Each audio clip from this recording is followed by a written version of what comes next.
Agora a gente vai ver 3 exemplos de tipos de exercícios sobre limites laterais. O primeiro deles é esse aqui. Calcule o limite da função f de x igual a módulo de x sobre x quando x tende a zero. Antes de iniciar a resolução desse exercício, eu vou fazer uma observação aqui no canto. Por quê? Porque módulo de x é uma coisa que pode nos complicar um pouco a vida e a gente sempre tem que revisar esse tipo de coisa. Então, o que é módulo de x?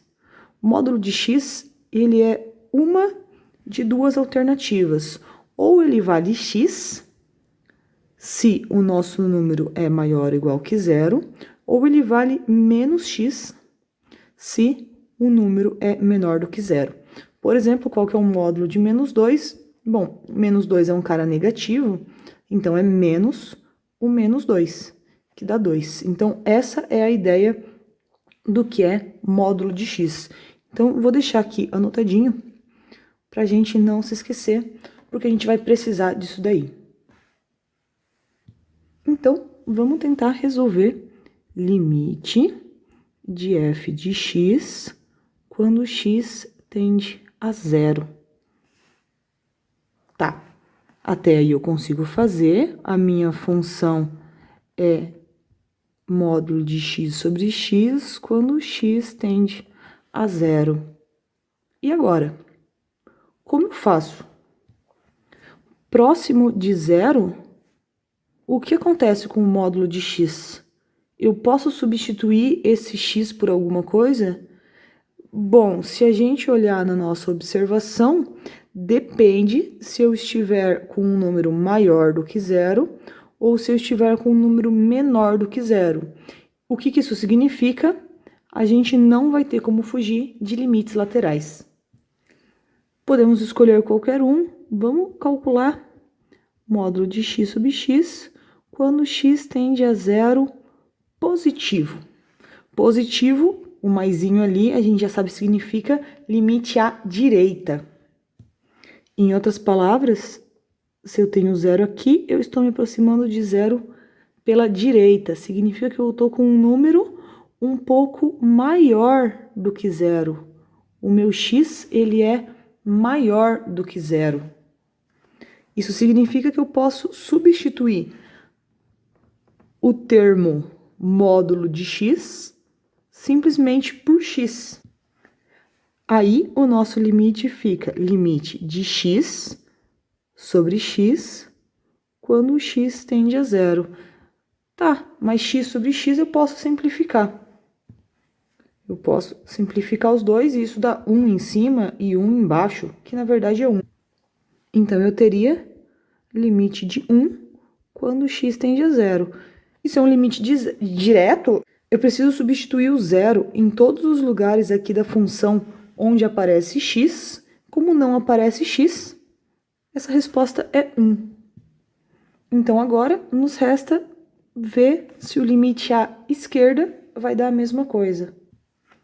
Escrevendo limite da nossa função quando x tende a zero pela esquerda, se eu estiver à esquerda do zero, me aproximando à esquerda dele, eu estou com números que sejam menores do que zero.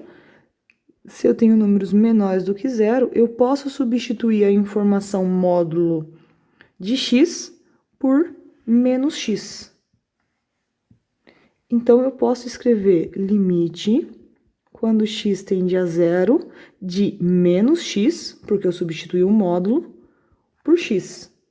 Novamente, eu posso simplificar o x com o x. A gente já sabe que o que vai sobrar disso é menos 1. E como não tem x para substituir, isso daqui dá menos 1. E agora, a gente vai ter que concluir. Existe, de fato, o limite da nossa função quando x tende a zero? Não. Por quê? Porque 1 e menos 1 são números diferentes. Então, não existe o limite da nossa função quando x tende a zero. Para qualquer outro valor, se a gente resolver, de fato vai existir. Mas, quando a gente tende a zero, esse limite não existe Porque os limites laterais são distintos. E se eles são distintos, não existe o limite. Olhando no gráfico, é bem tranquilo. Repare que se o nosso x tende a zero pela esquerda, a nossa função está andando por aqui, ou seja, está tendendo a -1. Por outro lado, se a gente fizer o x tender à direita, a nossa função está vindo aqui por cima, que significa que é 1. Se a função está indo para dois lugares diferentes, a gente sabe que não existe limite. Então, pelo gráfico é bem fácil a gente ver essas informações. Mas com o gráfico a gente tem que montar o gráfico, isso leva um certo tempo. Então, a nossa ideia é usar o gráfico enquanto isso só para analisar. Mais para frente, a gente vai construir os gráficos através de limite. Vamos fazer mais um exemplo de um pouquinho diferente. Então, agora, o nosso segundo exemplo, ele é um pouco diferente. A nossa função é uma função por partes. Repara que ela tem mais de uma lei de formação. Então, a gente vai ter que cuidar, porque repara que em zero ela muda de lei de formação, então, de fato, o limite nesse ponto pode vir a nos trazer algum tipo de problema. Então, se a gente quisesse calcular o limite da nossa f quando x tende a zero, de cara a gente já tem um problema. Diferente da anterior, que a gente conseguia, pelo menos, trocar a f, aqui eu não consigo trocar a f. Eu troco a f por essa lei ou por essa lei. Eu não sei, porque exatamente próximo de zero que ela muda. Então, se acontece isso, a gente não tem muita escapatória. A gente vai ter que começar a analisar ele à direita e à esquerda, ou seja, usando limites laterais. Como a gente escolheu primeiro aqui à direita, se eu estou à direita do zero, eu estou aqui assim, isso significa que os nossos x são maiores do que zero. Então, para esse primeiro pedaço do exercício, eu só preciso disso daqui. Então, eu posso substituir a minha função por essa lei aqui de cima. Então, o limite passa a ser limite de x mais 1 quando x tende a zero. E esse limite é bom de resolver, né? É só substituir o x por zero, é 0 mais 1, que é 1. Consegui resolver muito tranquilamente o limite quando x tende a zero pela direita. Nos resta, então, resolver o limite da nossa função quando x tende a zero pela esquerda. Pensando na mesma conta que a gente fez antes, se eu estou à esquerda do zero, os meus números são menores do que zero, então, a partir de agora, eu tenho que usar esse lado da minha conta, então eu posso substituir a minha f de x por 2x mais 1, porque eu só estou considerando caras nesse espaço aqui. Então, o meu limite passa a ser limite de 2x mais 1, quando x tende a zero. Só substituir, é um limite direto, então é 2 vezes 0 mais 1, que dá 1. Então, agora, a gente pode pensar no problema proposto pelo exercício, que é quando x tende a zero. Então, limite da minha função quando x tende a zero é quanto? É 1. E por que é 1? Porque os dois limites laterais, eles são iguais. E se eles são iguais, é exatamente o limite da minha função nesse ponto. Então, reparem que às vezes pode existir, às vezes não. Como é que a gente faz? Limites laterais. Então, no caso, a nossa resposta aqui, bonitinha, o limite existe e vale 1. Olhar a situação no gráfico agora é cada vez mais simples. Repara que essa é a função. Se eu estou à direita em x, a minha função está aqui tendendo a 1. E se eu estiver aqui me aproximando de zero à esquerda, a minha função também está se aproximando de 1, por mais que a lei de formação delas sejam distintas à direita e à esquerda. Então, assim, fica bem facinho ver que o limite é 1. Lembrando que a gente não vai usar tantos gráficos, mas enquanto isso a gente pode, para pelo menos ver exatamente como funciona a nossa situação. Mais um exemplo. Agora, nosso último exemplo, exemplo 3. Dada a função, de novo, uma função por partes, repare que ela tem um azinho perdido aqui. O nosso objetivo é calcular um valor para a, tal que, de fato, exista esse limite. Como é que eu posso fazer isso? Eu tenho que ter que o limite de f de x, quando x tende a 3, ele exista. Para esse limite existir, eu sei que a direita tem que ser igual ao limite da função à esquerda. Ou seja, a gente sabe que para o limite existir, os dois laterais têm que existir. Então, a gente vai tentar fazer alguma coisa por aí. A gente vai ter que descobrir, então, esses dois limites laterais e fazer com que eles sejam iguais. Então, vamos calcular eles separadamente para depois tentar juntar. Em outras palavras, resolver esse aqui vai ser o final do nosso exercício. Vamos, então, resolver primeiro o limite da nossa função x, f de x, quando x tende a 3 positivo. Mesma ideia do exercício anterior, se a gente está trabalhando com 3 mais, eu estou em algum lugar por aqui, significa que o meu x é maior do que 3. Se o meu x é maior do que 3, eu vou usar a primeira lei de formação, então eu posso substituir a minha função por ax mais 1. Então, eu passo a ter limite, quando x tende a 3, dessa função ax mais 1. É um limite direto, a gente já sabe que a gente tem que substituir o x por 3, então a gente vai ter a3 mais 1, que é mais bonitinho escrever 3a mais 1, né? É mais usual pra gente. E o que nos resta fazer agora é calcular o limite da nossa função quando x tende a 3 pela esquerda. Como é que eu faço isso? Se eu estou à esquerda de 3, eu estou por aqui, significa que o meu x ele é menor do que 3. Significa que eu vou ter que usar esta lei agora. Significa que o meu f de x passa a ser menos x mais a. Então, eu posso escrever limite de menos x mais a quando x tende a 3. Substituindo o x por 3, eu tenho menos 3 mais a. E agora? Agora eu descubro o valor de a.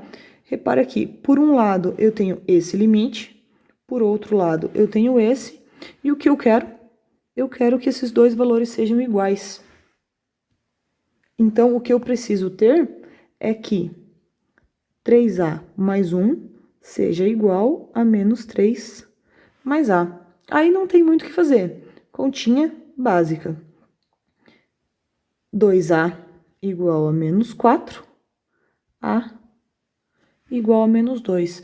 Então, a única maneira do limite quando x tende a 3 da nossa função f é se a for igual a menos 2. Em outras palavras, o único jeito do limite existir é se as nossas funções forem menos 2x mais 1, se x for maior ou igual que 3, e menos x menos 2, se x for menor que 3. Se a nossa função não for desse jeito aqui, a gente não consegue o limite lateral em 3, que eles sejam iguais, então o limite não vai existir no ponto 3. Eu vou colocar alguns gráficos aqui para a gente colocar outros valores de a e ver, de fato, que não acontece o limite tendendo a 3 existindo. Para a primeira ideia, a gente pegou essa função, que é quando a é igual a 0, significa que a minha função seria essa daqui. Olhando mesmo pelo gráfico, repara que se eu tender à direita, a minha função tende a esse ponto, que a gente sabe que vai dar 1. E se a gente tendesse à esquerda, a função viria aqui para baixo, ou seja, daria menos 3. Limites laterais distintos, a gente não teria limite. Mais um. A gente teria essa função, se o nosso a fosse igual a 1, ou seja, nossa função seria essa.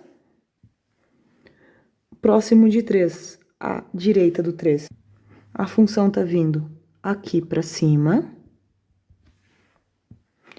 que tende a 4. Se a gente viesse pela esquerda, a função estaria vindo aqui para baixo, que tenderia a -2. Repara que dá diferença. Como os limites laterais são distintos, o limite não existiria.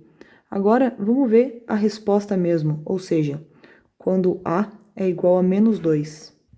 Com A -2, ficaria essa função aqui, que a gente já disse a lei de formação.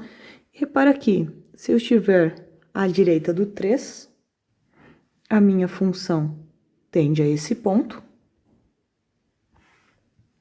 Se eu estiver à esquerda do 3, a minha função tende a este mesmo ponto, que por sua vez é o ponto -5. Repara então que a resposta do nosso exercício é A igual a -2. Porém, se eu perguntasse qual que é o limite da nossa função quando x tende a 3, bom, aí eu teria que calcular esse limite, que é -5. Então, a resposta do exercício é essa daqui, mas essa aqui também é uma informação bem interessante. Ele existe, se ele existe, bom, ele tem algum valor, e qual que é? Nesse nosso caso, é o -5. Então, aí a gente tem 3 tipos bem diferentes de exercícios. Um exercício para a gente fazer com que exista o limite lateral, que foi o caso do exemplo 3. Um com funções que acabam que existe o limite lateral, e outra com uma função que não existe os limites laterais. Ou melhor dizendo, existe os limites laterais, mas eles são distintos.